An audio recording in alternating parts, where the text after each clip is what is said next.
Sobrang hirap ng mga design ko. Sobrang art angel at sa sobrang pawawiwaw ng ating mga design hindi na magaya. Hindi naman kasi lahat katulad ni Komi. Pero mga B, wag kayong mag-alala. Dahil for today's Bulaklak serye, tuturuan ko nga kayo para matuto din kayo mga B na gumawa ng panregalo sa inyong mga jowa, mga parents, mga may birthday na mga kaibigan. Siyempre, baka sa kabit nyo. Ay, bakit may ads? So kumuha lang pala ako ng karton na parang tube tapos sinagyan ko siya ng punch mga B. Pwede po kayo mag-improvise pwedeng lata, talagyan na ng fruit cocktail. Basta dapat yung ma-elevate yung ating sponge mga B. Tapos bibili lang kayo ng pambalot na parang ganyan. So kung wala kayong pambalot na ganyan mga B, minsan yung nabibili na pambalot is isang buo. Kung gagawin nyo, ihahatiin nyo lang yan at itutubi nyo na parang ganyan. So unahin natin yung taas tapos isusunod-sunod natin yung pagilid. Siyempre kung saan yung topi mga B, doon natin iaayon yung design natin. So gumamit lang pala ako dyan ng mga 4 to 5 na pambalot at sisimplihan lang natin para talagang matuto kayo. At sa susunod na meron kayong pagre-regaluan, meron kayong magagaya na design. Siyempre lagi naman may anniversary or may birthday yan. O yung simpleng pagpapasalamat lang sa magulang, pwede yung gawin to mga B. Kaya maganda niyan mga B, isave nyo na itong video na to para sa susunod nga, may magaya kayo. Pagpapatong-patungin lang natin yan at nakikita nyo sa ilalim mga B, magdadagdag tayo ng parang pang-crumpled na ganyan. So hinati ko lang pala yung balot natin para medyo tipid. Tapos scotch tape lang yung gagamitin natin. O scotch tape is the key. Lalagyan natin ganyan tapos ilalagay lang natin doon sa pinakailalim para hindi makita yung chismis. Siyempre, yung pinagputulan mismo ng crumple natin na ilalagay din natin. O tatakpan din lang natin yung pinaka-chismis sa ilalim. Gugupitin natin yung excess. Kagaya ng paggupit mo sa excess mo sa buhay mo. Ganon. Siyempre mga B, mag-tutorial din tayo kung paano tayo gumawa ng ribbon. Kumuha lang ng saktong haba ng ribbon na pwede mo itali. Tapos kumuha ka ulit ng mga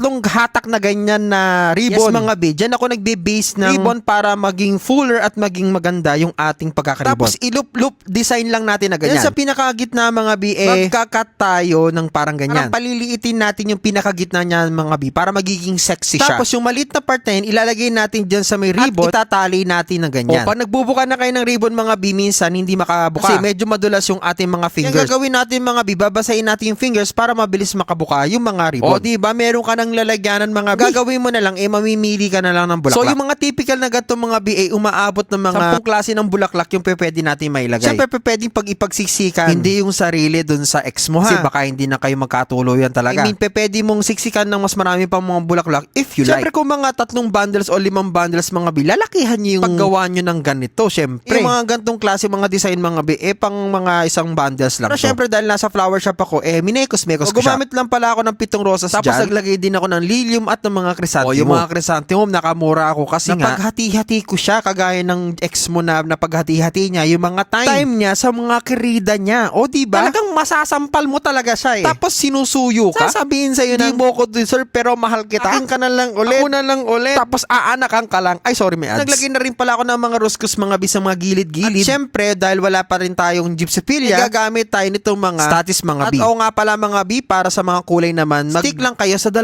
kulay. Huwag yung masyadong maraming kulay. Tapos sprayan na natin para mas maging fresh at mas maging maganda itong ating design. O diba mga B, sa simpleng mga pamamaraan, kayang-kaya nyong makagawa ng magandang panregalo at tiyak na ma-appreciate ng mga mahal nyo sa buhay. Lalo na kung ikaw mismo ang gagawa, diba? Ikaw na mismo yung gumawa, nakamura ka pa. O meron po ba kayo natutunan mga B? Siyempre, comment down below. Gandaan po ba kayo at gagawin nyo rin po ba ito? Comment down below. Pakishare na rin tong ating video mga B kung meron kayong natutunan dito sa ating Bulaklak serye. Siyempre, magkakaroon din ng blessing sa katapasan yung mahilig mag-share ng ating mga video. So ito na nga mga B, please like, comment, and subscribe para sa mas marami pa mga Bulaklak serye. Siyempre ni Komi. So paano ba yun mga B? Kita-kits ulit follow for more.